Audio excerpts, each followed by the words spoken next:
Prabowo Subianto Gibran Rakabuming Raka bakal membiayai program unggulan dan janji kampanyenya salah satunya adalah janji makan siang gratis dengan menggunakan pengalihan dana subsidi BBM. Informasi ini diungkap Wakil Ketua Tim Kampanye Prabowo Gibran, Edi Suparno. Edi mengungkapkan sebanyak 80% dari nilai subsidi energi yang mencapai 50 triliun rupiah dinikmati kalangan yang mampu dan tidak tepat sasaran, dan pihaknya akan mengevaluasi subsidi tersebut. Sementara itu, anggota Dewan Pakar TKN Prabowo Gibran Drajat Wibowo mengatakan program akan langsung dilaksanakan pada saat Prabowo dilantik menjadi presiden. Namun tidak dilaksanakan sepenuhnya. Menurut Drajat, program makan siang dan susu gratis menyasar 82,9 juta anak untuk periode 5 tahun. Artinya per tahunnya akan ditetapkan target hingga tercapai 100% pada tahun 2029.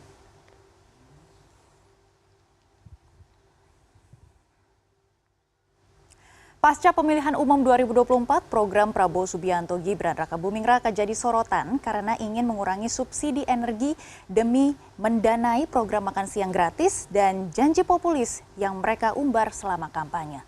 Rencana ini pun menuai pro dan kontra serta riuh di masyarakat. Lantas, apakah mendanai program unggulan dengan memangkas subsidi BBM merupakan langkah-langkah yang tepat? Dan untuk membahasnya sudah bergabung melalui sambungan virtual Wakil Direktur Institute for Development of Economics and Finance, Eko Listianto. Selamat pagi, Mas Eko. Selamat pagi, Pak Miki. Ya, Mas Eko, bagaimana Anda menilai kebijakan memangkas anggaran subsidi BBM untuk mendukung program-program unggulan seperti makan siang dan susu gratis dalam konteks keberlanjutan fiskal negara? Ini sebenarnya harus spend berapa tab untuk makan gratis dan susu gratis ini, Mas Eko?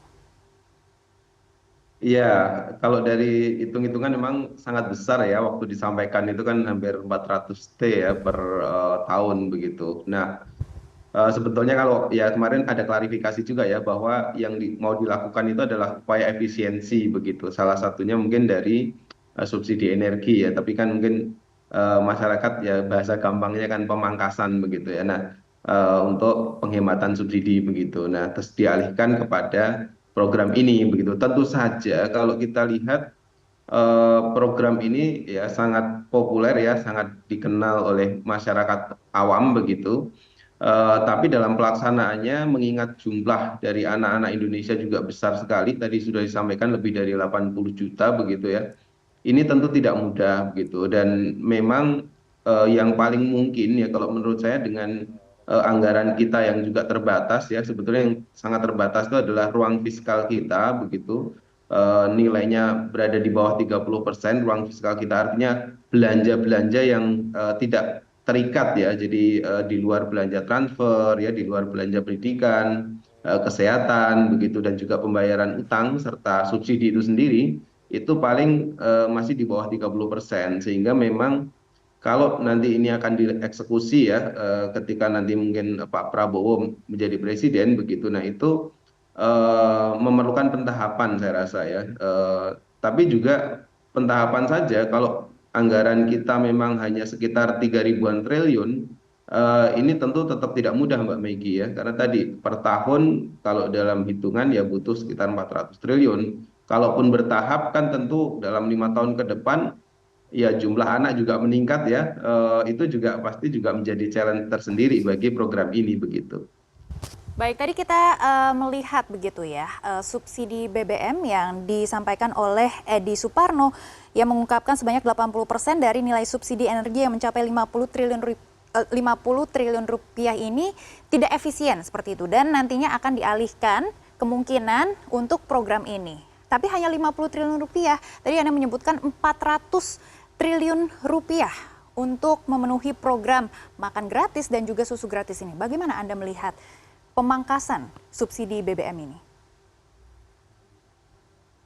Iya, kalaupun toh dilakukan pemangkasan ini jadi trade off ya. Jadi mungkin nanti di programnya terlaksana ya, walaupun tadi misalkan dapat 50 dari penghematan. Tapi kemudian di sisi lain ada peningkatan kan begitu ya, peningkatan dari efek dari kenaikan harga BBM begitu. Dan ini biasanya dampaknya sangat luas ya, juga bahkan menghit atau katakanlah bisa meningkatkan kemiskinan itu sendiri begitu. Jadi kalau kemudian yang dilakukan ke depan adalah pemangkasan subsidi, apalagi kalau ngotak-atik subsidi BBM, nah ini ada kemungkinan ya di satu sisi oke program itu bisa dilaksanakan, tapi di sisi lain tentu akan ada challenge dari sisi kesejahteraan sosial yang lain ya, terutama nanti terkait daya beli masyarakat begitu dan juga tingkat kemiskinan itu sendiri begitu kan kita nggak mau masyarakatnya apa anak-anaknya dapat makan siang, tapi kemudian di sisi lain kemiskinan meningkat karena pemangkasan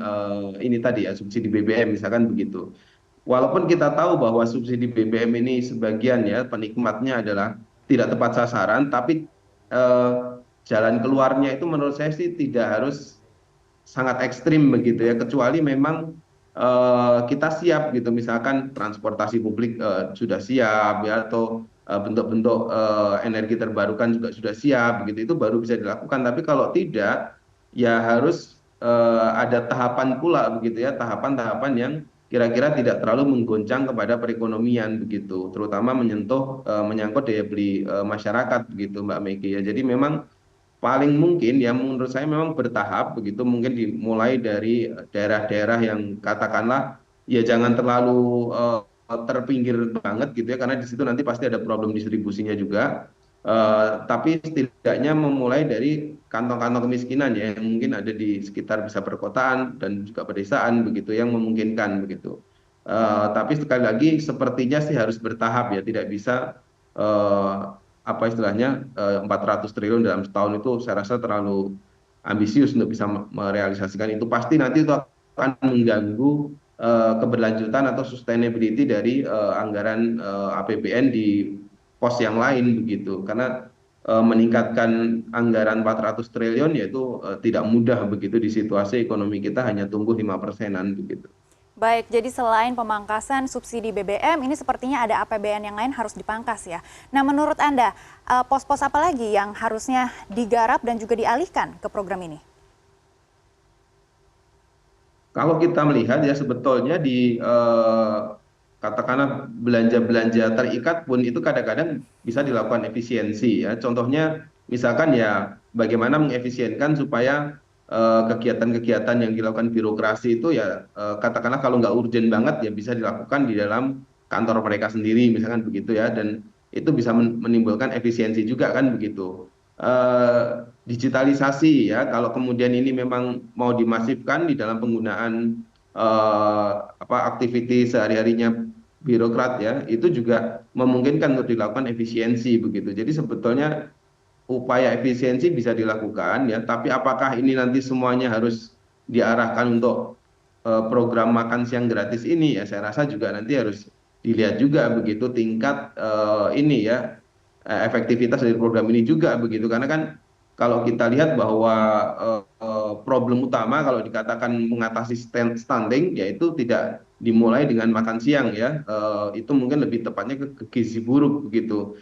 Dan juga pertanyaannya masih banyak nih sebetulnya Mbak Megi ya, misalkan oke kita mau lakukan itu ada pembagian susu gratis gitu ya, terus kemudian ada dagingnya, berasnya dan lain-lain yang dikatakan itu bisa menggerakkan ekonomi. Pertanyaan berikutnya itu ekonomi negara mana begitu. Kenapa? Karena pada posisi hari ini 80% dari kebutuhan impor Indonesia untuk susu itu adalah diimpor ya. Susunya impor, dagingnya juga masih impor, berasnya sendiri kita tahu beras hari ini mahal, itu juga kemudian solusinya impor lagi gitu ya. Jadi masih banyak hal-hal yang kemudian menjadi pertanyaan gitu. Kalau kemudian ini nanti dilakukan dieksekusi dengan cepat, tentu produksi kan tidak bisa dilakukan secepat itu ya. Biasanya ya juga solusinya pragmatis saja. Kalau impor-impor saja nanti ujung-ujungnya yang menikmati bukan kita begitu. Multiplier efek dari perekonomian akibat dari kebijakan makan siang ini begitu. Baik, ini masih banyak yang harus dikaji. Dan apakah ada alternatif lain yang bisa dilakukan selain memangkas subsidi BBM ataupun subsidi lainnya, subsidi APBN lainnya untuk merealisasikan program makan siang dan susu gratis? Iya, sebetulnya kalau saya baca dari desain di bahwa pertumbuhan ekonomi kita itu mampu mencapai 6-7%. Kalau kita mampu meningkatkan pertumbuhan ekonomi ya kan otomatis nanti penerimaan negara juga bisa naik begitu ya, dan pada akhirnya ruang fiskalnya lebih lebar, maunya kan begitu begitu sebetulnya. Nah, ketika kemudian ya kalau kita lihat dari outlook ekonomi mungkin 2024 ya dan 2025, Indonesia ini diperkirakan juga tidak akan lebih dari 5% ya, sehingga upaya tersebut itu tentu harus melakukan adjustment begitu ya. Selain subsidi ya sebetulnya, katakanlah misalkan nih ya, pemenuhan dari kebutuhan APBN sebenarnya banyak ya, misalkan tapi ini opsi yang mungkin tidak diambil ya, misalkan meningkatkan utang begitu, karena kalau desain APBN kan defisit kita masih bisa diperlebar begitu dari asumsi 2024 ini yang 2,29, tapi itu kan nanti berisiko lagi terhadap keberlanjutan APBN itu sendiri. Yang lainnya tentu saja adalah upaya-upaya untuk melakukan, katakanlah misalkan ya penegakan hukum itu kan juga pada sisi yang lain kan itu menghasilkan misalkan aset-aset negara yang bisa diselamatkan dan lain-lain, itu kan bisa meningkatkan tadi ya ruang fiskal yang katakanlah salah satunya mungkin bisa digunakan untuk makan siang gratis tadi gitu. Cuma sekali lagi upaya-upaya ini memang tidak mudah ya kalau kita melihat dari ini hal-hal yang sebetulnya juga sudah dicoba di Pak Jokowi dalam konteks meningkatkan penerimaan negara kita begitu ya. Tapi kan belum banyak ya tingkat keberhasilannya begitu. Jadi kalau melihat ini sepertinya jalannya adalah bertahap gitu ya kebijakan makan siang gratis ini, dan yang kedua adalah ya sebisa mungkin nanti itu dilakukan oleh ekonomi domestik ya. Jangan kemudian makan siangnya terlaksana, tapi kemudian lonjakan impornya juga tidak bisa dihindari. Nah, ini yang kita khawatirkan semacam itu gitu. Termasuk juga stabilitas dari harga harga itu sendiri ya, harga bahan pokok gitu. Kemarin ketika kita tahu bahwa ada pemilu, nah itu ternyata beras itu ya, beras premium juga langka. Terus kemudian pada ada bansos juga digelontorkan ke masyarakat gitu. Ternyata eh, reaksi dari konsumen itu adalah ya banyak membeli gitu ya, ada panic buying begitu. Nah, jangan sampai nanti ketika program ini dieksekusi karena tahu bahwa nanti pemerintah atau BUMN atau BUMD begitu ya mau membeli banyak barang untuk persiapan makan siang gratis ini, kemudian semua barang-barang naik begitu ya harga bahan pokok. Nah, ini juga nanti impactnya juga ke masyarakat juga gitu. Jadi banyak hal yang harus kemudian disiapkan ya dalam konteks untuk mengeksekusi program ini kalau nanti kelak Pak Prabowo sudah dilantik begitu. Baik, harus disusun strateginya lebih baik lagi dan kami akan terus memantau perkembangan program makan siang gratis ini. Terima kasih Mas Eko sudah bergabung bersama kami di CNN Indonesia Bisnis dan Referensi. Ya.